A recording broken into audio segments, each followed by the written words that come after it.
And we are now live on YouTube. For sure. Recording has officially started. Ladies and gentlemen, welcome to Kareem Talks. I'm your host, Kareem.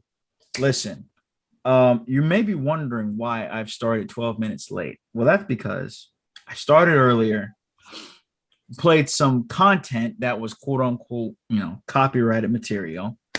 Shout out to Disney for the censorship. So we're basically starting over. The show's still going to be an hour. It's just going to be from 8:13 to 9:13. My guests are Qiyah Abdul and Prince Ayinde. We are back live in full effect because we just keep it to moving. It'd be like that. So if you all didn't know by now, we are talking about the astral plane.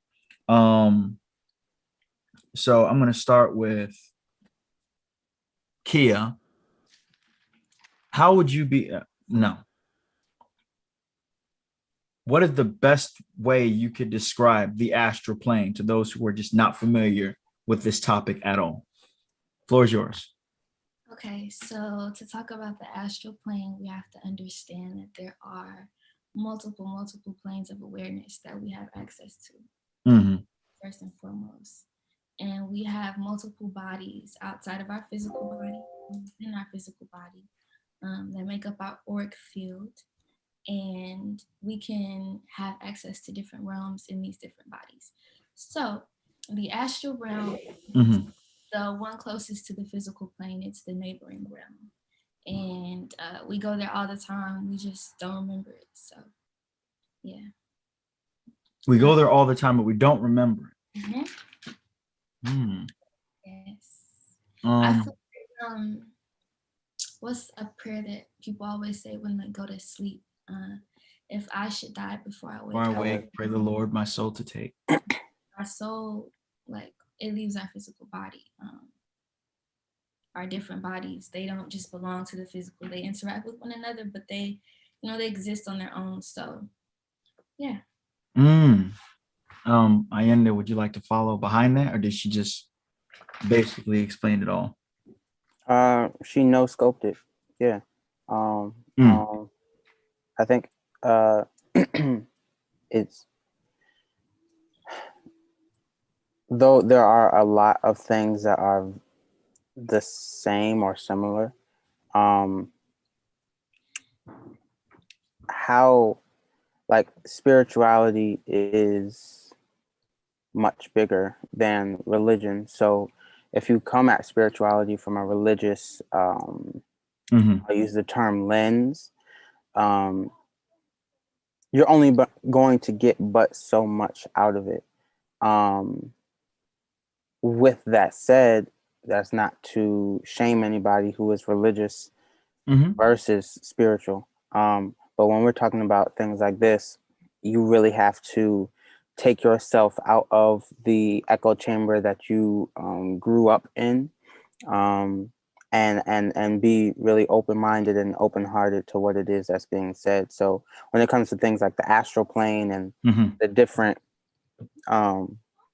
fields that we actually exist in, I just wanted to add that, like, be open-minded to what's being said.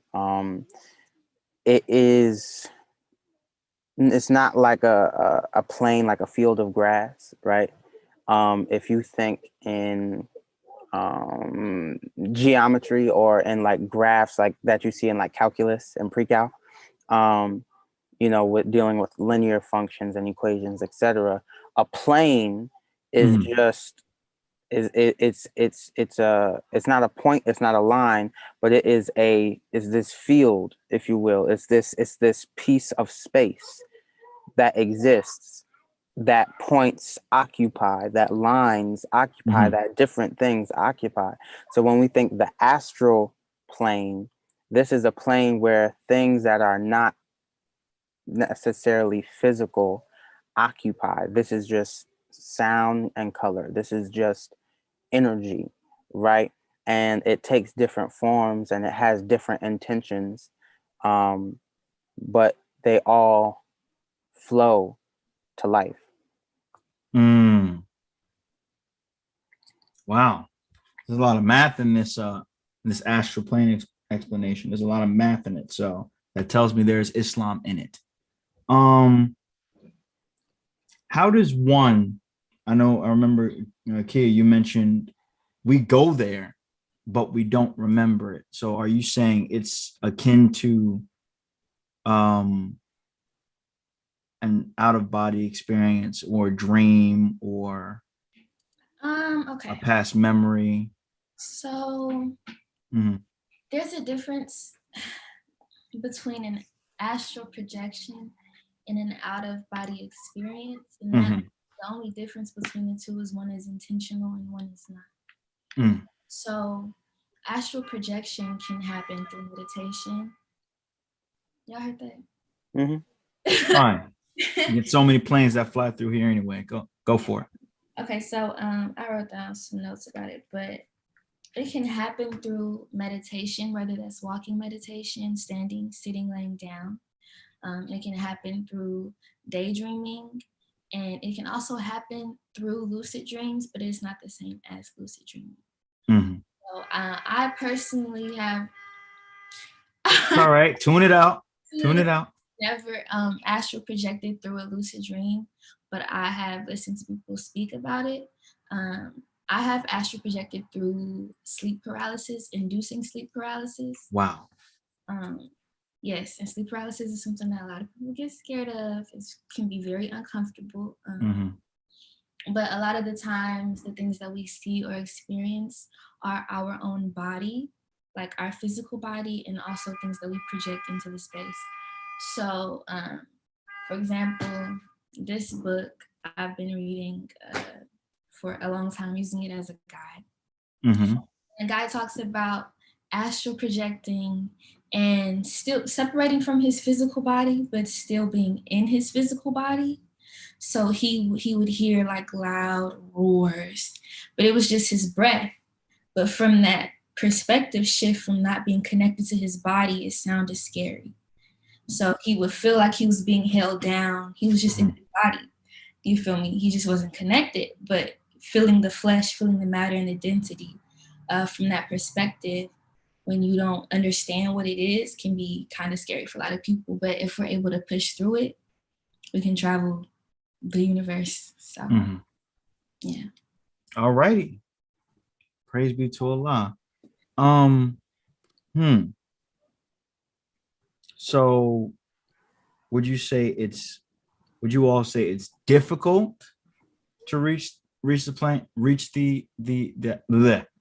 would you say it's difficult to reach that plane, or because you say we do it on accident? You mentioned the difference between out of body experience and astral projecting. So is it difficult? Is it something difficult to attain to where you can physically like astral project yourself, or? I think sorry, go ahead, Ayinde. I was just gonna say I think we make it difficult, but go ahead. Okay. It depends on the person. The astral plane is all about your thought. You controlling things with your thought. And so if you think it's going to be difficult for you to leave your body, it will be. And just in my own personal experience, it has been incredibly easy and incredibly difficult depending on what my lifestyle was at the time, how I was maintaining my spiritual bodies. So it just depends on the person and what you're doing at the time. But we all have the capacity to train, like you train your astral body like you would your physical body. So it might be difficult for me to lift 50 pounds, but if I train, it's not going to be difficult in a few months. You feel me? Right. And did you want to add to that? I did. I actually wanted to take it in another direction to some degree. I know, of course, we grew up Muslim and we are Muslim. A lot of the viewers might be Muslim as well. So in the Holy Quran, in chapter 39, the companies for verse 42, and this is the Maulana Muhammad Ali version. As it should be. It says Allah takes men's souls at the time of their death, and those that die not during their sleep. Then he withholds those on whom he has passed the decree of death, and sends the others back till an appointed term. Surely there are signs in this for a people who reflect. So, in talking about, the soul not being a part of the soul not staying in the physical body, the Holy Quran says that. And it's Allah, God himself, who is the one that is doing it and orchestrating it and guiding that, right? And to be able to, because that happens to all of us, but to be able to tap into that intentional pulling on your soul from Allah, God, to be able to tap into that on purpose and allow your consciousness and awareness to travel along with that soul to where you can remember things, you can hear things, you can see things, you can experience things. Like Qiyah was saying, it's like muscle. At first, depending, even if it the difficulty factor aside, whether it's easy or hard, it's going to be a muscle memory type of deal. And then you just continue to work and try to remember more, try to train yourself to see things more vividly, work on bettering your connection to that experience, right? And just over time, like when you on that bench and you go from, you ain't have no plates on that bad boy to now you got them 45s on either side. Same concept. And you just continue to train. But it's muscle memory, but it's the muscle of your mind and it's the muscle of your soul, and it's the application of practicing as you go.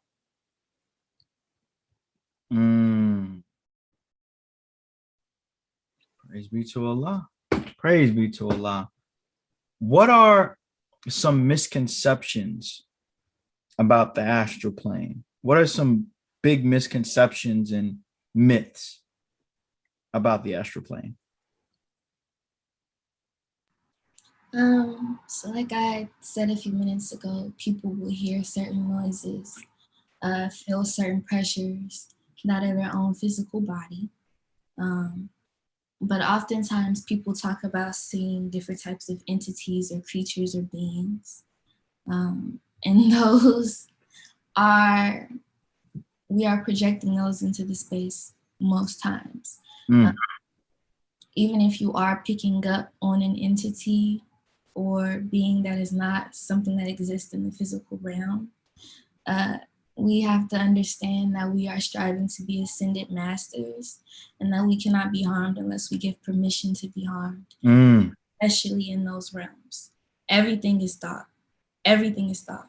So nothing can touch you unless you think it can touch you. You feel me? So it's really about learning to control your mind, learning to control what you think, slow down your thoughts. So yeah, that's what I would say about the misconceptions. That's good. Reminded me of pardon me if it sounds childish, reminded me of when Aang went, if you watch the Avatar The Last Airbender, but it reminded me of when Aang went to the spirit realm the first time, interacting with Heibai, and he and what he saw was a wild beast, but when he realized what Heibai really was, it transformed into a benevolent being. So that's the first thing that came to my mind when I thought it. And I was just like, so. Yeah. Wait, I didn't hear you. I said I love the Avatar. Yes. Yes. A lot of jewels in that show. Facts. Actual facts.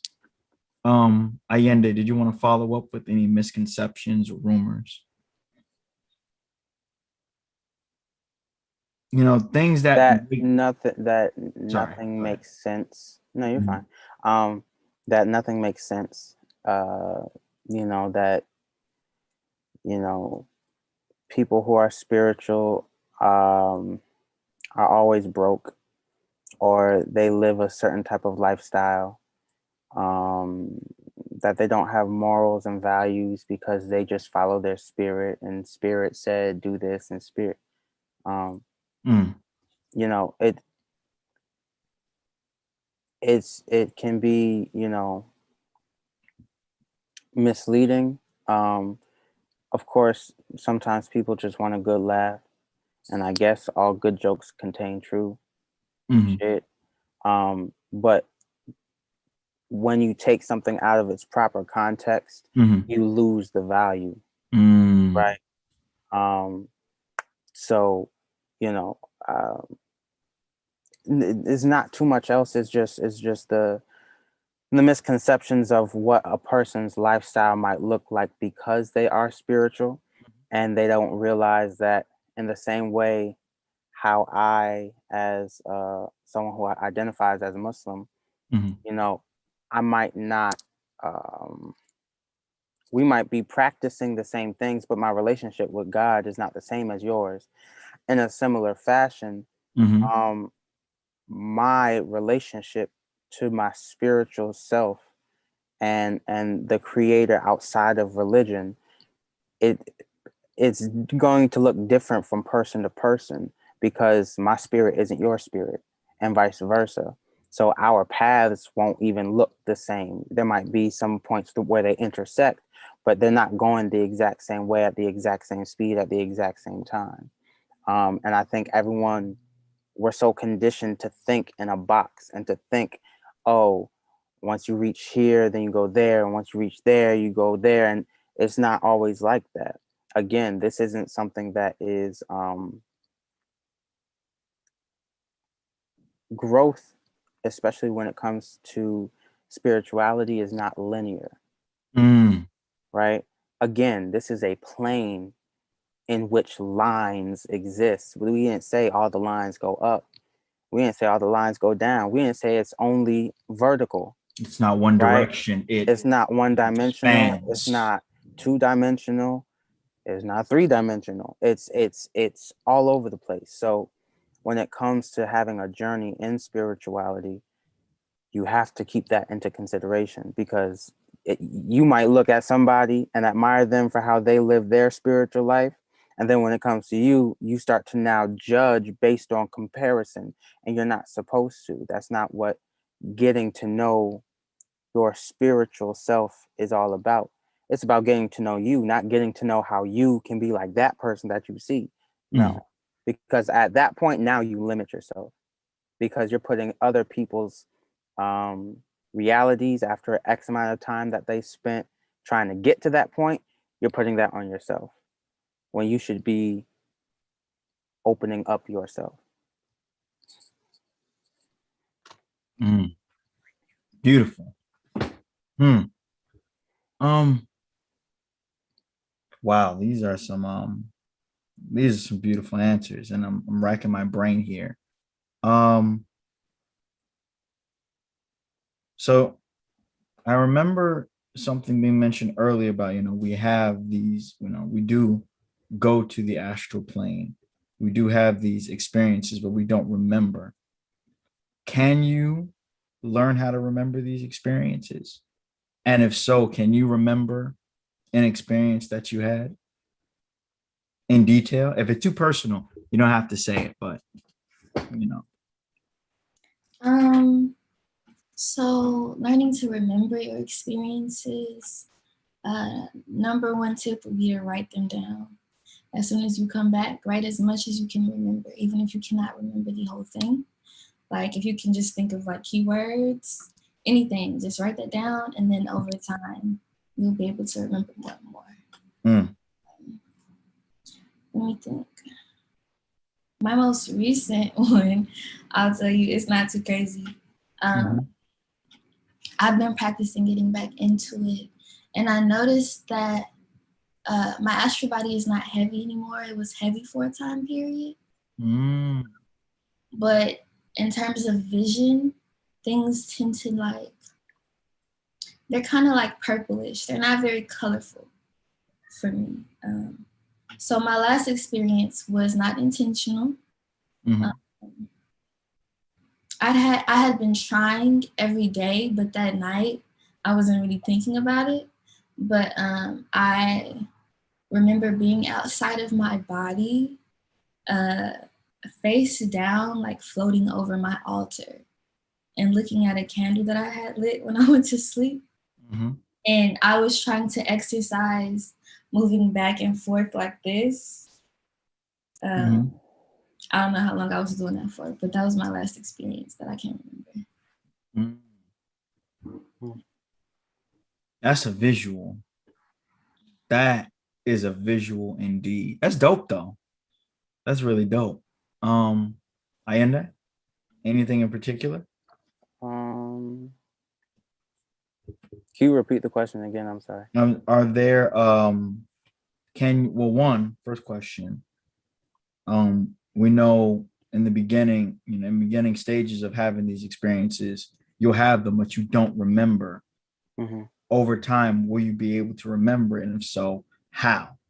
Also, can you name a particular experience that you remembered? Okay. Yes. Qiyah gave like the best answer in my opinion. Writing it down, which I'll be honest is something I don't do often. Mm-hmm. But in my everyday life, I see certain things that trigger the memory. I don't know if that happens to everybody, but for me, like I can recall something just by like seeing something happen.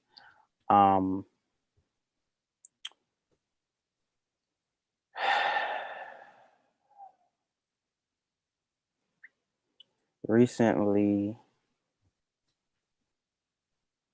I've been feeling this very deep-seated anger. Like Mortal Kombat, I need to like it's very just almost primal. Mm-hmm. Very visceral. Okay. And not knowing whether it's coming from me, it doesn't feel like it, not knowing if it's from outside influences that because of my lack of attentiveness, I've allowed to enter into a space. No idea. So, I did try to,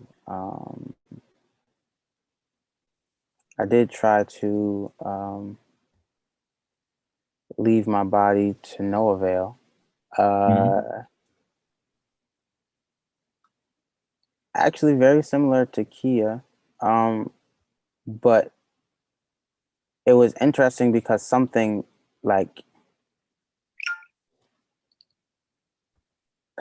snapped me into the awareness of it happening. Like there was like an alarm outside that went off or something, but my body didn't wake up. My outside body did. And I was like, oh, okay. All right, cool. This is all right. This is exactly what I needed. And then, I just, I don't like being at home when I'm outside of my body. So I leave, I go, I travel, I look at more so inwardly. I try to go to things from my past. I try to look and, reanalyze certain situations to better understand why I feel what I feel. So yeah, that was that night. That was what I was doing. Yeah. Mashallah. Wow. We have a couple more minutes till commercial break. My question, because I'm thinking about experiences that I may have possibly had that I didn't think were experiences, going back into my own data banks.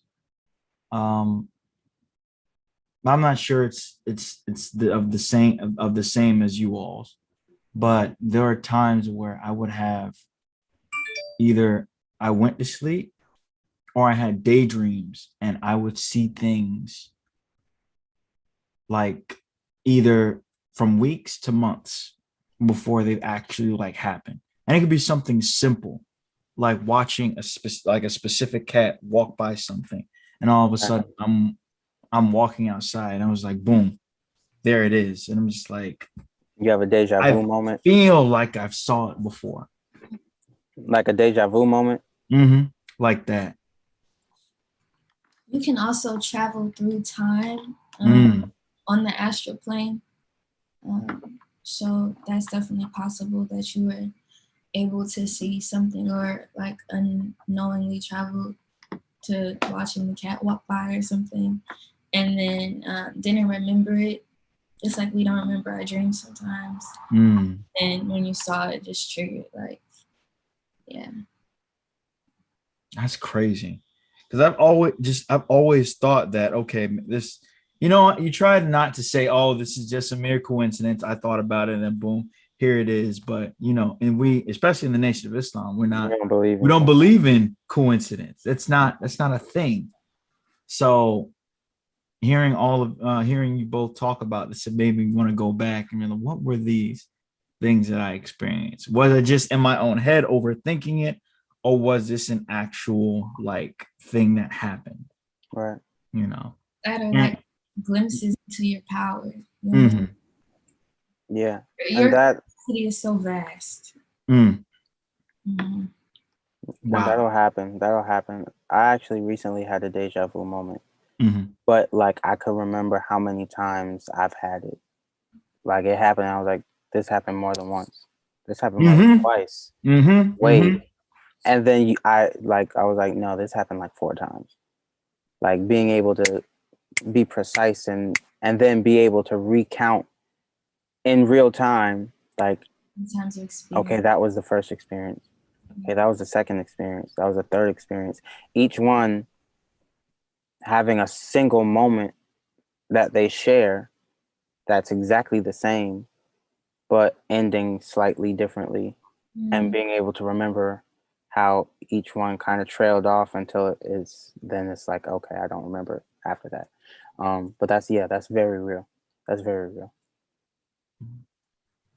Praise be to Allah. This is validating a lot of stuff for me, believe it or not. It really is. I'm just going back into my mind, pulling these different memories of things that happened that I wasn't too sure of originally, but now it's just like, okay. Crazy. Okay. We have 4 minutes left before our commercial break. What would you say to those who are very skeptical of this? That there are people who believe there's nothing beyond the physical. There's absolutely nothing. You come to this earth, you do what you do, you die. That's it. You don't go to a different plane of existence. You don't do any of that. Come from the earth, go back into the earth. You decompose, etc., etc. How would you respond to that? Of course, in the best way possible, not cussing anyone out. For me, I think that people can determine how they want to live their human experience, what they want to experience and try out. So I wouldn't really have anything to say. It's honest. Keep it moving. Be like, hey, that's you. For sure. And that's okay. Ayinde? You're really thinking about it too. It's not because it's because of how I've been feeling lately that I'm just like, all right. The Holy Quran says it best. For you is your recompense, and for me, my recompense. So if that's your prerogative, go ahead, Bobby Brown.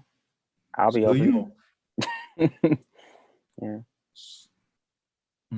Beautiful. Inshallah, we have a couple people watching, but no one's really left any questions yet.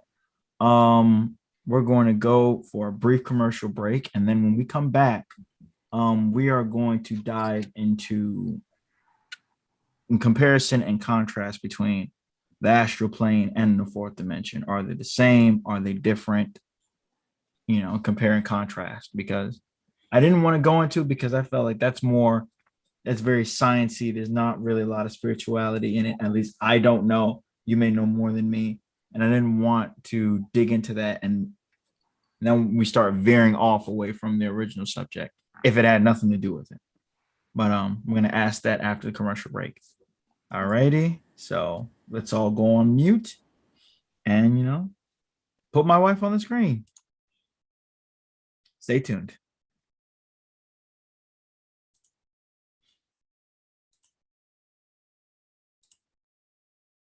Hi, my name is Raiden Scott. My name is Yasmin. It's Ramar X. Allen. Go to the Homeschool Society. Go to the Homeschool Society. I attend the Homeschool Society. Greetings. My name is Sabbath Muhammad, founder, owner, and CEO of the Homeschooler Society, LLC. Here at the Homeschooler Society, we pride ourselves in bringing full and complete understanding to all of our students. Our method is simple, not moving on until the child fully understands. I do what I do as an educator because I remember when I was in elementary school, middle school, and high school. I remember teachers and educators not showing as much care and patience as they could. This widespread way of teaching drives me to do what I do.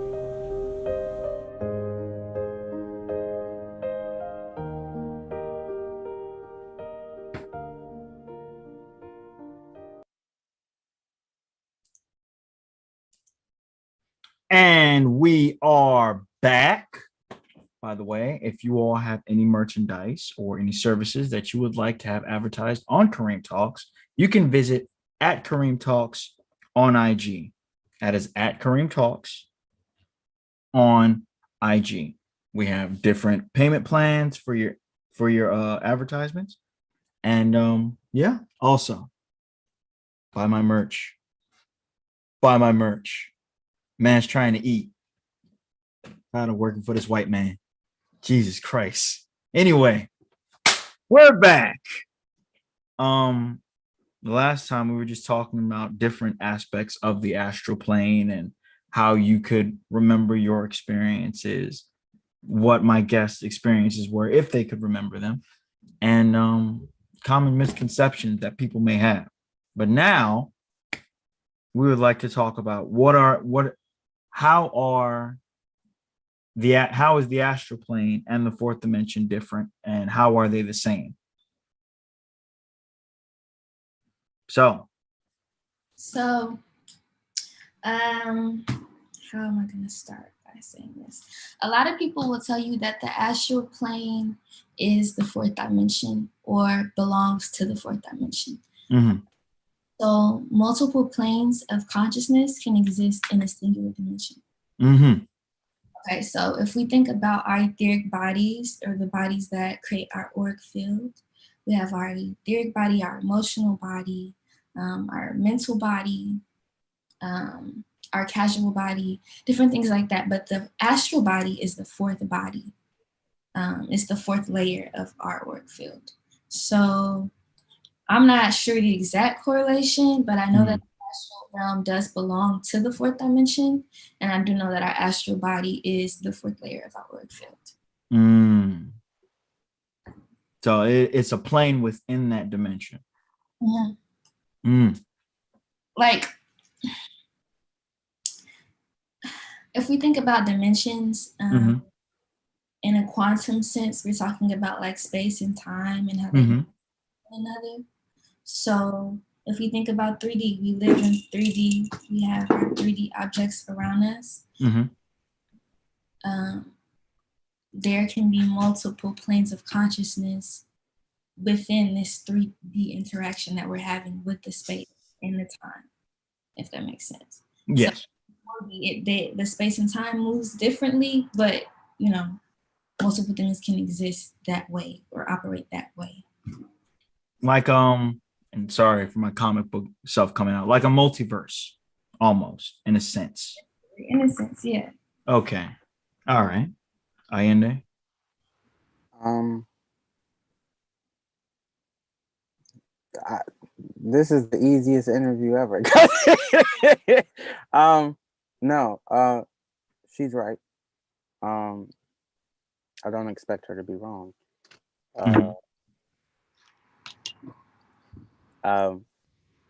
It is a part of the fourth dimension.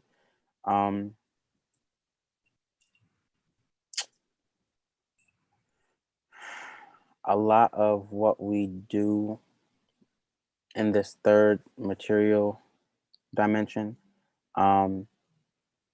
we have to realize isn't confined to this dimension. So like when people talk about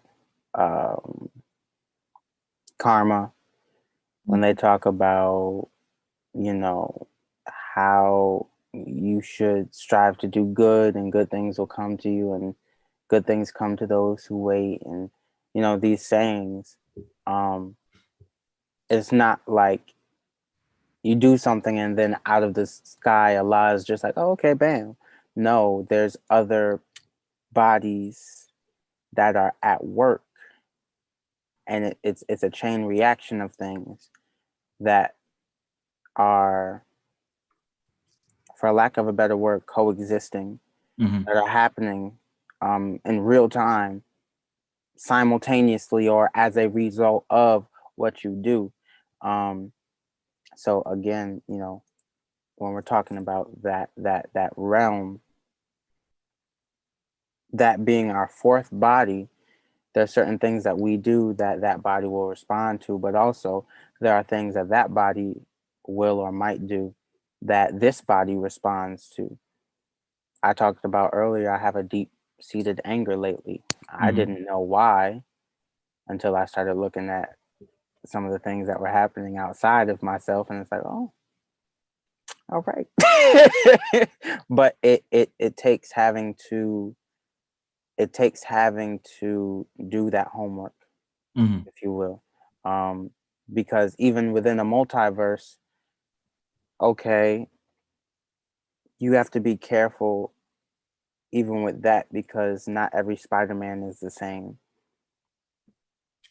Facts. And if you approach, big facts, and if you approach as the original Spider-Man, if I were to approach a Miles Morales thinking that he's me, that ain't gonna work.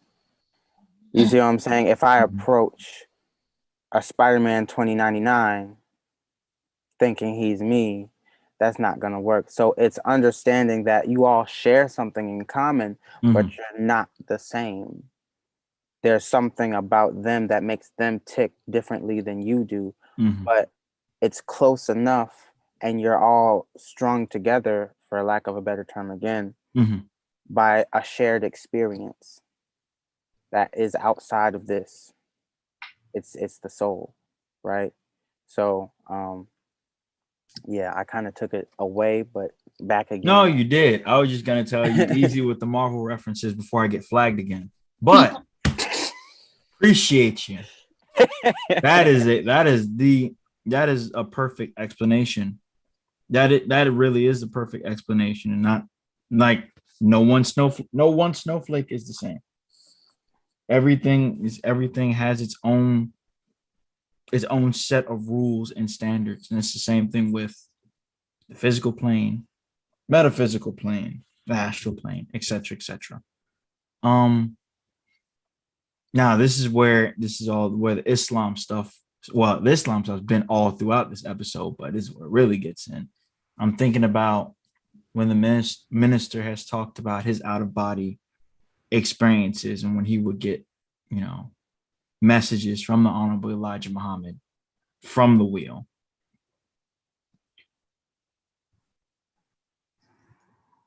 Could that potentially happen to us? Not us communicating with the operators of the baby plane specifically, but could we receive messages in that way from someone that we may or may not even know. And these important messages can be relayed to us, as instructions or reminders or what have you. Mm-hmm. And how would you be able to how would you explain how that works? Okay. So Get him, Key. Hey, that's just something that came to my mind. It was just like, No, you fine. well, I wasn't gonna not be able to mention the minister talking about this. So Listen, we had that conversation earlier. praise be to him. So y'all prepared. Let's go. Okay, so firstly, back to what Ayinde said with the last question is that things have a chain reaction. Mm-hmm. So things can happen in the astral before they happen in the physical. And we can go there to receive messages or instructions or to set intentions of what's to happen in the physical. Mm-hmm. In terms of receiving messages, you can meet someone in whatever realm you all decide to meet in that you both are capable of accessing. So it makes perfect sense to me. And it was something else I was going to say, but I'll come back to it if it comes back to me. Mm-hmm. Ayinde? In the words of J. Cole, 1985, I arrived. Sick of you. Sick and tired. Sick and tired. Nah, but September 17th, 1985 should be our indicator that things like that are not only possible but are real, right? Now the significance of a message varies person to person, depending on what their mission is, what it is that they're put here to do on earth. That's different from person to person. So don't think, you're gonna have an experience and now you're gonna be the next. Yeah, no. Hey, Relax no. on that. Chill out. But it is to say there are no big I's and little U's. Everyone has a specific and special and significant role to play when it comes to being in communication with divine energy, being in communication with representatives of that energy.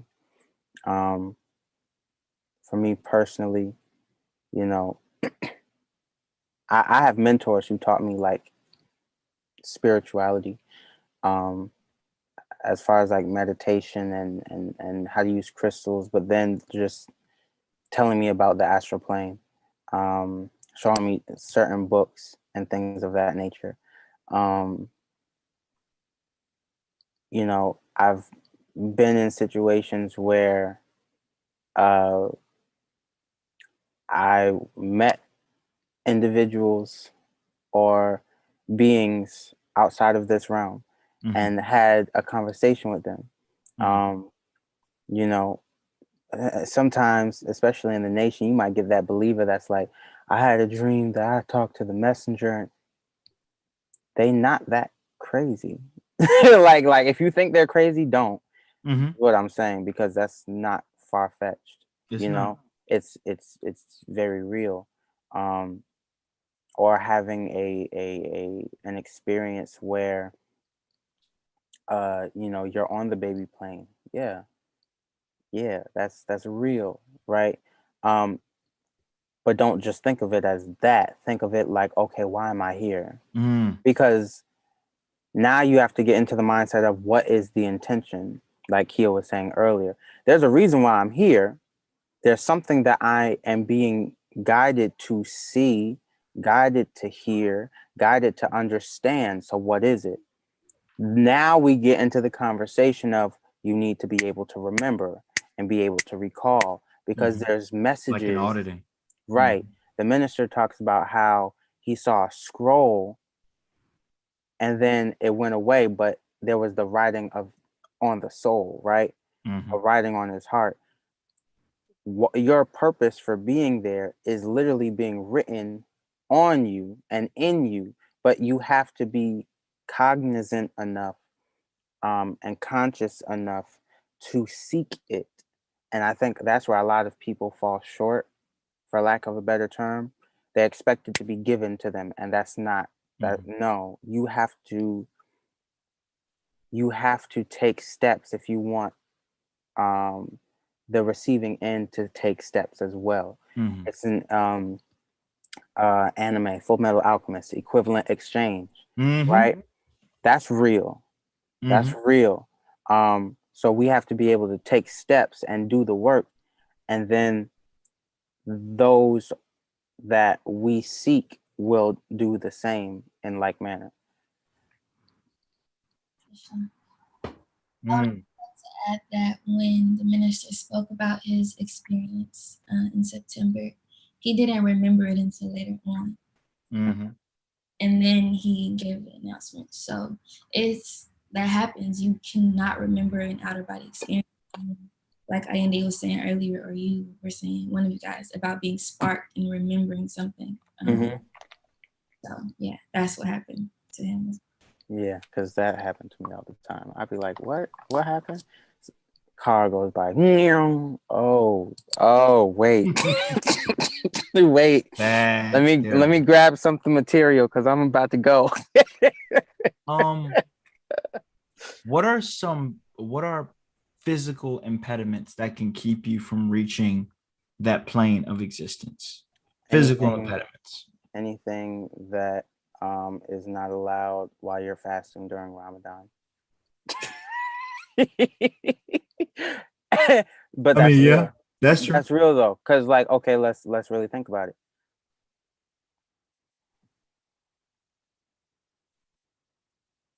As he really thinks about what you eat.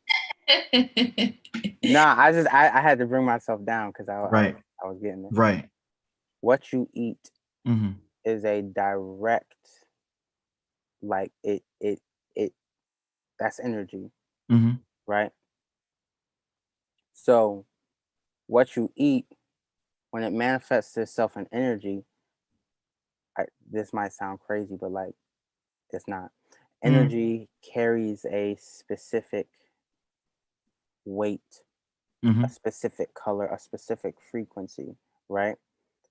There's a reason why certain cars can't take regular gas, they need premium, right? So when we're talking about dealing with food and drink in this vehicle, you should put the best thing in it to get the optimum results, right? Okay. With that being said, if you only eat a certain amount at a specific time, and then that's it, like you're not going to the gas station every day, that's ludicrous. You go about, once a week or, once every 2, depending on how much you drive. But it's the amount of gas you put in is determined by how much you drive the car. Well, if I'm driving this, not just the amount, but the quality of what I put in is very, very real. So when we're talking about fasting, especially, we live in America, capitalistic society, right? Huge major corporation. You're gonna find the best, but you're gonna have to really, really dig. So a lot of times, because of what we eat not being the best quality, we find ourselves having to fast a lot because it's going to help balance out, getting our bodies to that optimum level while removing those toxins. Abstaining from sex. You are entertaining a whole other energy when you engage in that. Now, granted, facts. If you are married, that's a whole different category.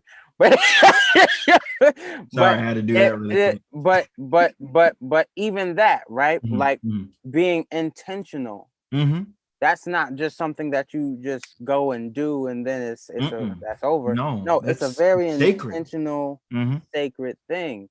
So again, getting back to that intention, right? So everything that we do, like I said earlier, it causes a chain reaction.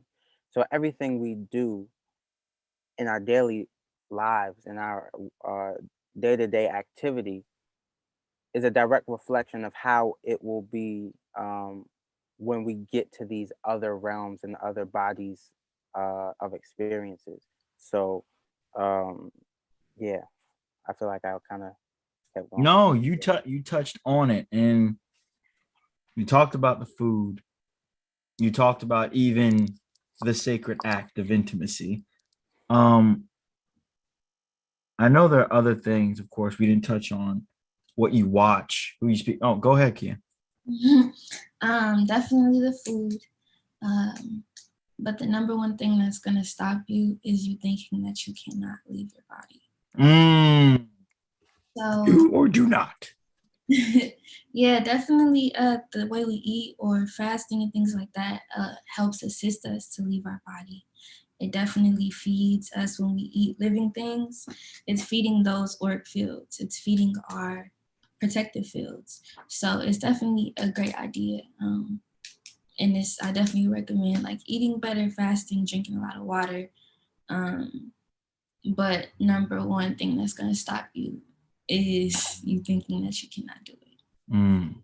This is really the mental hurdle in the astral plane. Like it's all about thought.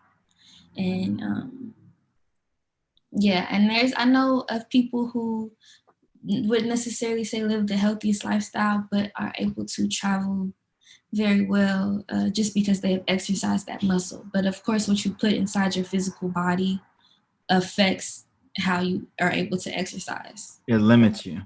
Yes. Mm-hmm. That's why, especially like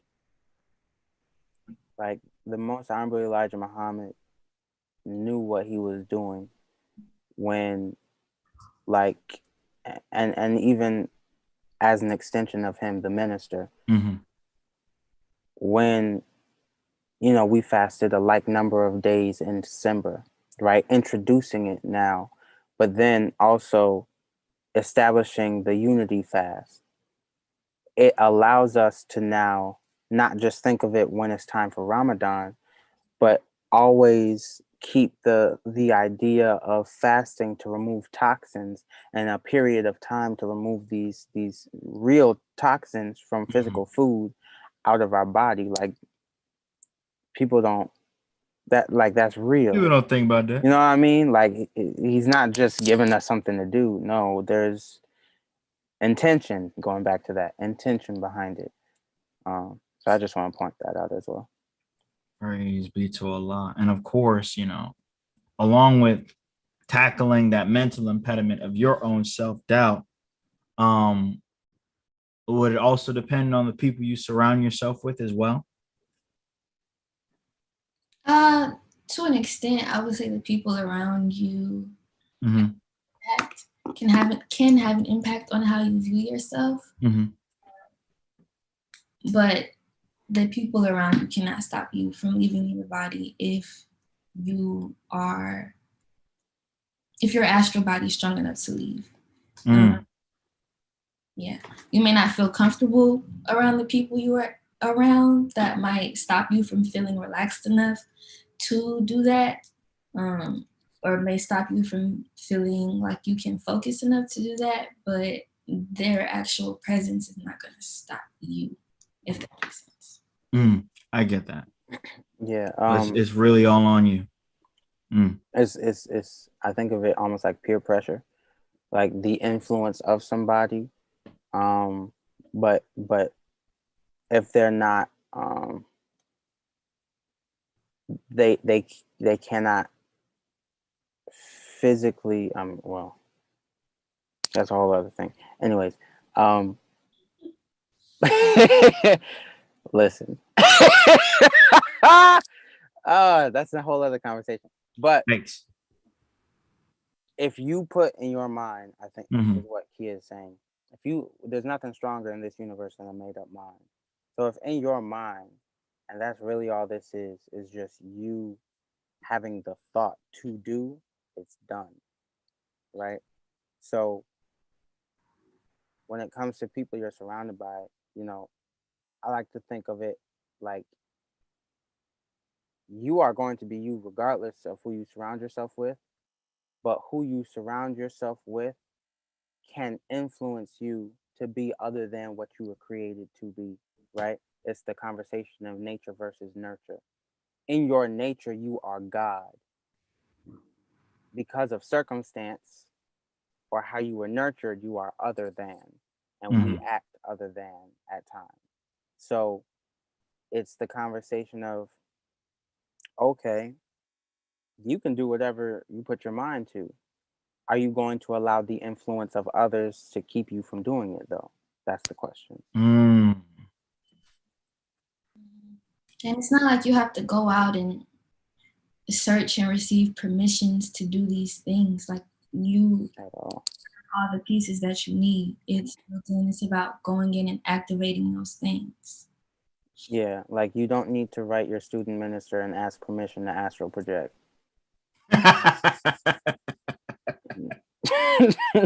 Look at you like, what the hell? Just do it. But that speaks again to that personal connection and relationship with Allah, right? You don't ask permission from anyone else but Allah to have a relationship with Allah. And then you strengthen and you build and you grow and you develop. And from that growth and development, the fruits of your labor and your connection with him will begin to be reaped from what you sowed. Wow.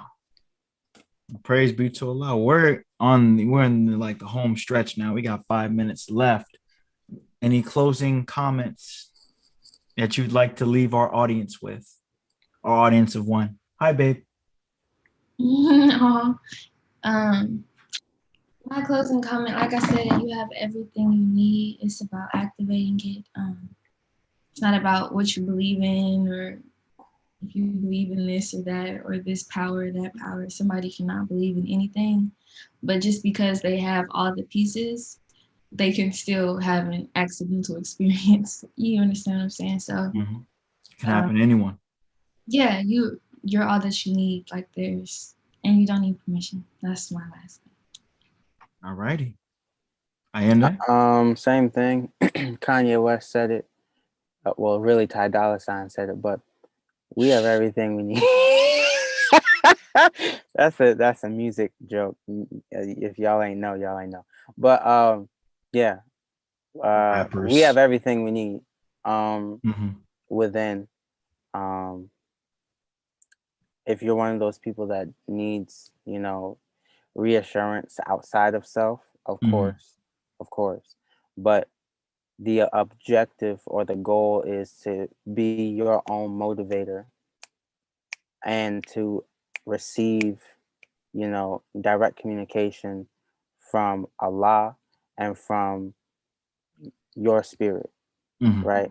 And allow Allah to guide you in your walk with your spirit and with your soul, because everyone's is different, and you'll find peace in that walk, because that's the ultimate goal as well, which is Islam.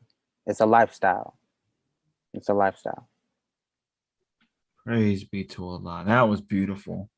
I enjoyed this episode. I have learned a lot. In fact, I'm going to go back and listen to it tomorrow. I always do this, but in this one in particular, it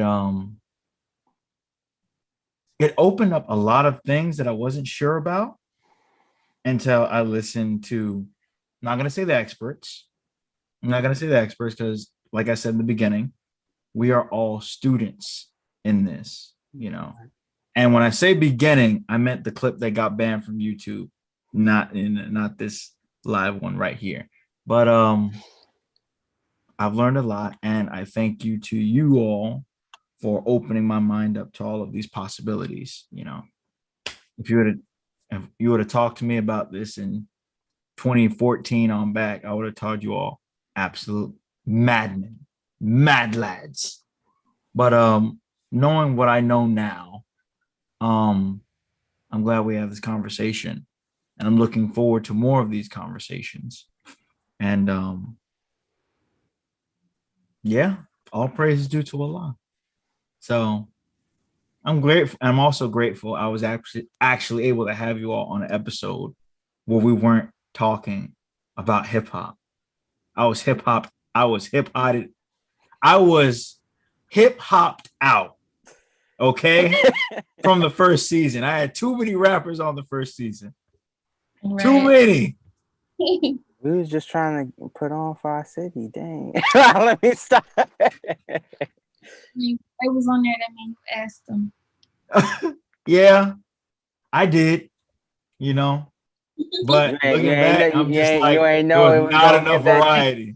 There was not enough variety. Okay. You didn't know it's gonna be that deep. Nope. I did ask for them. I did, you know, important topics or whatnot. But looking back, I really wanted to expand from that and really tackle different types of topics. Because, you know, we don't have just artists in the nation, you know. We have so much, and people need to see that. And people need to see what's in these minds, you know. Well, yeah, I'm grateful. I was very happy to have this conversation. I'm happy Ayinde was able to co-facilitate. We were able to co-facilitate with one another. Yeah. Praise be to all. Y'all know, gang. Praise God. Praise be to Allah. Well, tune in next week for Kareem Talks. As we end the spiritual month of May, it has been a very spiritual month, with Sister Anissa as we go into the origin of the Master Call. This has been Kareem Talks. That's Qiyah Abdul. Go check out her music at all of her streaming platforms. That's Prince Ayinde. You've seen him so many times. You know what he has already. If you don't, go back and watch season 1. Hey, get the merch. Get the merch. See ya. I feel like I should do that.